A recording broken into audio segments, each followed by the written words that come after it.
welcome back to my channel. If this is your first time, welcome.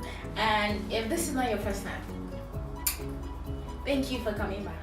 So today we're going to be making this white and gold baby shower cake. So I already torted my cake and covered it in fondant. So I'm going to show you how I get my sharp edges. If you notice what I'm doing, I put a cake board on top of the cake and turned it upside down. Like you have to put a flat cake board and turn it upside down, and then move the fondant with a smoother towards the cake board underneath it. Do you understand? And then smoothing it around the cake board. See what I'm doing? I'm moving the fondant downward. That way your fondant meets at that point and it makes it really smooth, and the edges will be really sharp and stuff. So then you can turn it back in the right position once you're done with that, and it's smoothing everything all together. Okay, so now what I'm doing is I'm smoothing the sides of the cake, because that is a very important step. You want every part of your cake to be smooth. That way at the end of the day you get a finish, a nice perfect finish on your fondant cake. So now I'm going to cover the board. I know the board is already white, so you might think you don't need to cover it, but it's usually nice when you cover the board because it helps to tie your whole cake design together and it looks more professional that way. So regardless of the color of your cake board rhyming with your cake, you should always cover your board in fondant, except you're doing a buttercream cake, of course. So right now I'm going to cover the board, and then I'm going to apply the ribbons I usually use. I buy these ribbons from regular fabric stores. You can buy, sometimes I buy the gold ones or the silver ones. They are non-edible, but I feel like they help me tie my cake designs together and it comes seamlessly together without that much stress. You can as well cut out your borders out of fondant, but I like to use fabric ones because they're usually nice and very effortless. I don't know if you get me, but okay. So I'm going to wrap that round and then cut it once it gets to the end. Notice I'm attaching my ribbons with a glue and a brush. I made the glue with some fondant and by adding some water into the fondant in a cup and putting it in the microwave for a few seconds, maybe like 30-45 seconds. It's become liquidy and sticky, so that's what I use as my glue. You can as well buy glue from the regular stores, but why buy when you can make yours yourself? Add some water to fondant and then use your brush to stay together and you have glue. So right now we're about to make the baby shoe. I already made the first one, so we're going to make the second pair.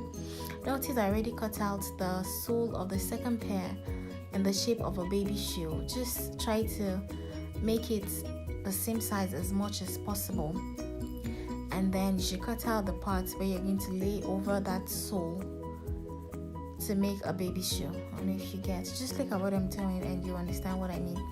I already cut out the sole, so now we're going to arrange this part on top of the sole and then glue it with the glue I told you how to make. So once you glue that, cut it with the scissors, and make sure when you're using a kitchen scissors, you use that scissors for just kitchen stuff. You don't use it for your hair or for other regular stuff, because you know you need to be hygienic. It's people's food. So try to make it as clean as possible. If you notice, every time I do something, I try to make sure my work is clean, because it's impossible for you to make sure your work is clean at the end of everything you have to do. So at every step you have to clean up your work, clean up your counter, clean up the extra icing sugar or whatever it is on your table. So right now I'm trying to form the 3D heart fondant shape. So the first thing you do is cut out some fondant and roll it in your fingers to make it circular, and using a sharp knife you should cut out like a rectangle or a rectangular shape from the fondant, and then use your fingers to shape it into a love shape-ish kind of. Do you get?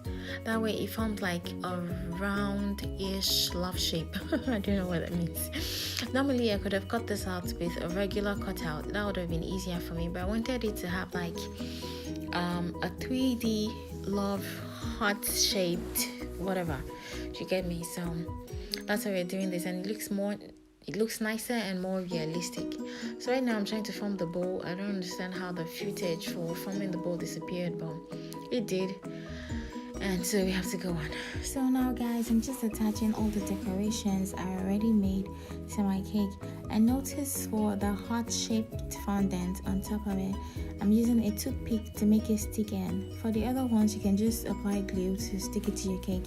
You don't have to use a toothpick, but if you want it to stand upright, you have to use a toothpick or maybe a skewer to make it stand upright on top of your cake, because that was the effect I was trying to achieve. So now when we're done attaching, the next thing we do is to take some edible gold dust and then add some clear alcohol to it, maybe vodka or something. I usually use vodka. Make it a little thick, don't make it too watery, so you can like coat every part of your cake. Then we are going to paint with a smooth paintbrush.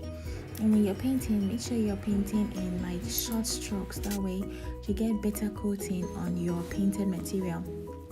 So we are going to paint the bowls on top of our cake. I don't want to paint the whole shoe gold. I'm just going to paint the bowl on top of the shoes, as well as the heart-shaped fondant around the I'm so sorry guys, a lot of the footages I made got deleted while I was editing this video, but I hope you learned a thing or two while watching, especially how I made the bowl. I wish like I could show you, I could have shown you guys how to make fondant bowls and stuff, but I'm sure you see in my new like future videos.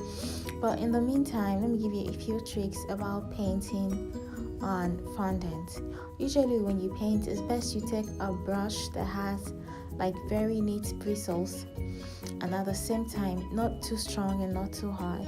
And when you paint in short strokes and start from the edges of whatever it is you're painting.